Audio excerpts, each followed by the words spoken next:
সুপ্রিয় দর্শক মণ্ডলী, আসসালামু আলাইকুম। দেশ ও দেশের বাইরে থেকে যারা ভিডিও দেখছেন তাদের সকলকে রমজানের মুবারক। আমরা মুন্সিগঞ্জ জেলার শ্রীনগর যে থানা, সেই থানার এই ইউনিট সিংপাড়া। তো সিংপাড়া একটি প্রসিদ্ধ এলাকা, আমাদের বিক্রমপুরের ঐতিহ্যবাহী একটা এলাকা। এই এলাকায় আপনার ঐতিহ্যগতভাবেই মোটামুটি বসতি ছিল, এবং সেই বসতির আলোকে এই জায়গায় প্রচলন আছে হচ্ছে আমাদের মুন্সিগঞ্জ বা বিক্রমপুরের যে ট্রেডিশনাল যে কাঠের ঘর, সেই কাঠের ঘরের। তো এখানে আমাদের নাসির আঙ্কেলের একটি বিশাল বড় জায়গা, একটু ঘুরায় দেখাও জায়গাটা। তো উনি শখের বসে পুরা জায়গাটাকেই বাগান বাড়ির মতো সাজিয়ে রেখেছে, যেই জায়গায় আপনারা বৃহৎ আকৃতির একটি পুকুর দেখতে পাচ্ছেন, চারিদিকে ফল ফলাদির গাছ এবং কলা গাছ। আর এই পাশে হচ্ছে উনি একটা শেড নির্মাণ করে রেখেছে যাতে এই জায়গাটাকে পর্যবেক্ষণে রাখা যায়।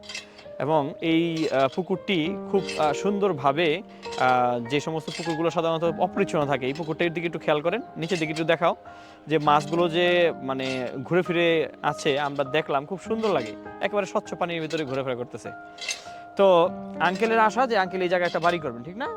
তো এই জায়গায় একটা 4 তলা ফাউন্ডেশনে বাড়ি করার ইচ্ছা। তো আমরা ছোট্ট কিছু বিষয়ের ক্ষেত্রেও দেখতে পাই যে সচরাচর, আমি কিছুদিন আগে একটা অভিজ্ঞতা আপনাদের শেয়ার করি। একটা ঠিকাদার তার একটা মেশিন নিয়ে আসছে, মেশিনটার ওয়েট সর্বোচ্চ 25 কেজির মতো হবে।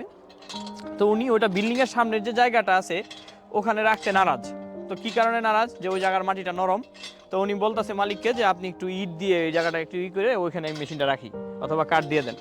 তো পরে আমি বললাম যে আচ্ছা, আপনি এটা কি কারণে করতেছেন? এটা তো ডেবে যাবো আমার মেশিনটা, 25 কেজি ওজন। আমি বললাম যে এই যে 25 কেজি ওজন ডেবে যাবো, এই ভয়ে আপনি মেশিনটা রাখতেছেন না। আর এই যে 4 তলা 5 তলা বাড়ি আপনারা সয়েল টেস্ট ছাড়া নির্মাণ করে দিয়ে আসেন মালিকদেরকে, এই যে একটা ওয়েট, এখানে এক একটা ফ্লোরে 100 টন 200 টনের মতো লোড, পুরো বিল্ডিংটা কমপ্লিট করে দেখা গেছে 1000 টনই লোড।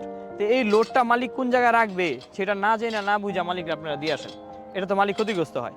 তো এই জন্যই আঙ্কেলকে আমরা সঠিক পরামর্শ দেওয়ার চেষ্টা করেছি। তো আমরা এখন সয়েল টেস্ট করতেছি, আপনারা দেখতে পাচ্ছেন।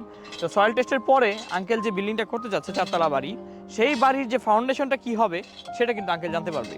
আমরা তার সামনে পুরো বিষয়টা স্বচ্ছতার ভিত্তিতে তুলে ধরবো যে আঙ্কেল এই ফাউন্ডেশনটা করতে এই কাজগুলো করা দরকার।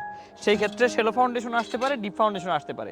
তো সেটা আমরা জানার জন্য, বোঝার জন্য আঙ্কেলের সাথে আজকে আমরা কার্যক্রম শুরু করলাম। তো সবাই দোয়া করবেন, রমজানের শেষের দিকে এসে আমরা কাজটা ধরছি, আল্লাহ তাআলা যেন কাজে বরকত দেয়, আঙ্কেলকে যেন নেক হায়াত দান করে, যাতে এই কাজটা সুষ্ঠুভাবে সম্পূর্ণ করে আঙ্কেল এখানে নিরাপদে নিশ্চিন্তে ওনার যে পরিবার পরিজন আছে তাদের সাথে বসবাস করতে পারে।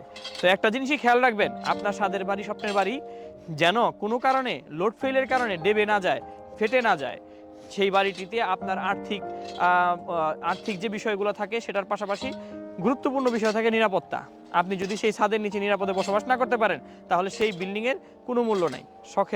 শখের বিল্ডিং বলেন, স্বপ্নের বিল্ডিং বলেন, বিল্ডিংটি তখন ধূলিসাৎ হয়ে যাবে। তো এরকম কেউ করবেন না, সেই আশা এবং প্রত্যাশা ব্যক্ত করে আজকের মতো এখানে বিদায় নিচ্ছি। পরবর্তীতে আঙ্কেলের যে কাজ হবে সেগুলো আমরা আপনাদের সামনে তুলে ধরবো ইনশাআল্লাহ। সে পর্যন্ত সবাই ভালো থাকুন, সুস্থ থাকুন। আসসালামু আলাইকুম।